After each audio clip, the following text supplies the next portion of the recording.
We begin this hour with those flood risks across 3 provinces, Ontario, Quebec, and Manitoba. In Ontario, flooding is already forcing some communities to declare states of emergency. A lot of snow is melting, and that's mixing with heavy spring rain.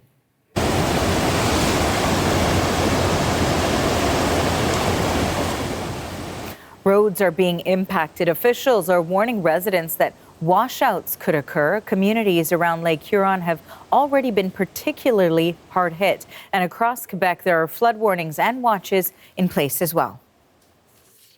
And new this morning, a warning in Gatineau, Quebec, just across from Ottawa, of the potential for floods. The CBC's Linda Ward joins me now with more on all of this. Okay, so why don't we talk about that new information coming into us about Gatineau? Yeah, the mayor of Gatineau asking property owners along the Ottawa River to prepare for possible flooding. They say water levels are expected to rise there, and some roads as well along the Ottawa River may be flooded out. So this morning, southern Quebec from Gatineau to the eastern townships will be getting somewhere between 15 and 25 millimeters today. They said they can't rule out major flood levels over the coming week, so municipal crews are at the ready. They have 45,000 sandbags that are full and ready to go out to residents.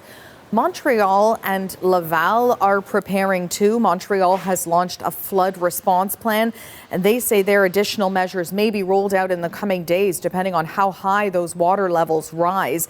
The city of Laval had some minor flooding already, and they're preparing for more, installing a dike along Rivière des Mille Îles, watching for rising water levels that are expected to last there between the next 5 to 7 days, because warm snow melting temperatures are coming in. 20 degrees forecast for Saturday in southern Quebec. So we're going to see all that snow that's left. That's going to start melting, and that is not going to help matters.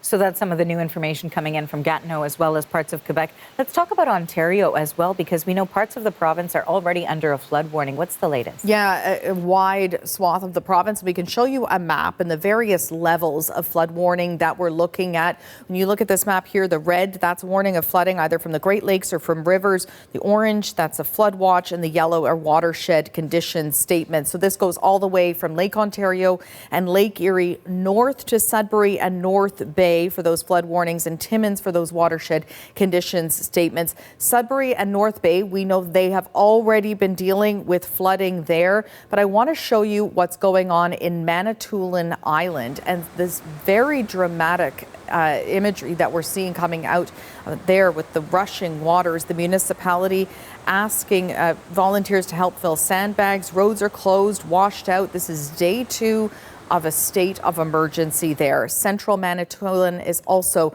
under a drinking water advisory. People being told don't use the tap water for drinking, for food preparation, for any of the other, don't ingest it essentially until this is lifted. And we're looking at the Mindamoya Hospital and Emergency Department being temporarily closed as well. So that's creating for some tricky conditions. There's a special weather statement in effect as well for most of southern Ontario areas north of Toronto. 20 millimeters of rain ending this evening. The chair of the Muskoka region posted this image on Instagram. This is showing crews putting in dams along the Muskoka River, levels rising quickly there. And a local tourist attraction, Santa's Village, along the Muskoka River, posted on Instagram about flooding on their grounds as well. They say Mother Nature making an early splash at Santa's Village, not the splash that they were looking for, however. No kidding. Oh, my goodness. Okay, well, thank you for the latest on all of this. That is the CBC's Linda Ward reporting.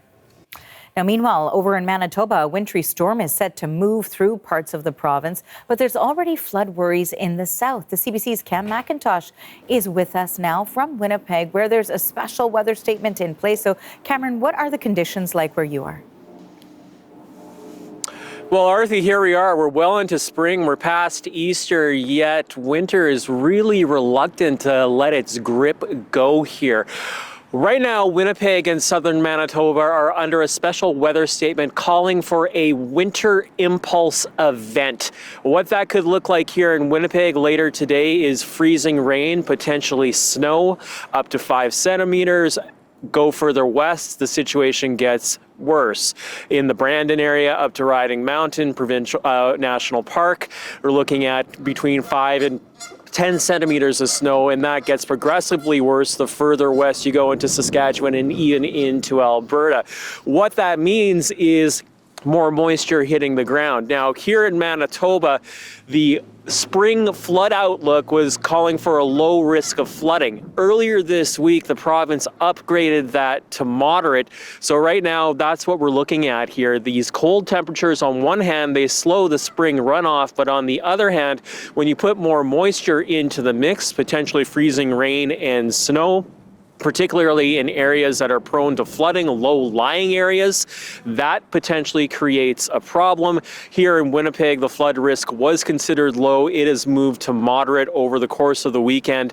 The floodway, the flood diversion channel that runs around the city of Winnipeg, diverting the Red River, which is here behind me, will be activated to ensure that there's no significant property damage here inside the city.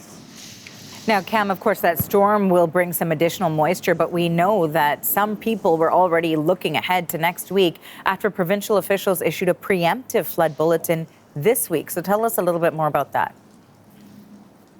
Yeah, so that preemptive flood bulletin, the area of greatest concern is the Interlake area north of Winnipeg, between Lake Manitoba and Lake Winnipeg. Peguis First Nation is one of the largest communities in that. It is the largest First Nation in Manitoba.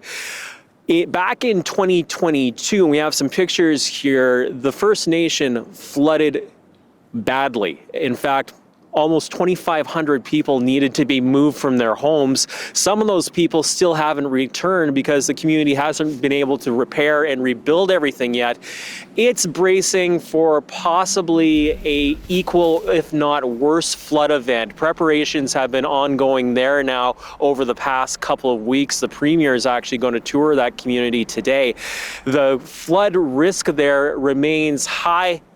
If there is this freezing rain, if there is this snow, and then if the forecast follows through with a rise in temperatures next week and that there's a fast runoff, well, that could potentially mean another major flooding event there. So that's what we're watching for. Here in the Winnipeg area yesterday, it was nearly 20 degrees outside. Right now where I'm standing, it's -5 with a wind chill that feels more like -15. So we've seen a big drop in temperatures for people, that were hoping to finally be through a winter. Here we go, one more blast of winter. My camera guy and I, on the lighter side, we were just kind of joking. We saw a few geese kind of agitated over here. We were kind of joking, yeah, if you flew back from the south back into a winter blast, you'd probably be annoyed too. So that's what we're looking at here. Potentially, again, snow, freezing rain across southern Manitoba with the chance of an elevated flood risk in some low-lying communities, most notably the Peguis First Nation, the largest First Nation in Manitoba. Yes, those geese are going to be flying right back south, aren't they? Thanks for this, Cam. That is the CBC's Cameron McIntosh reporting from Winnipeg.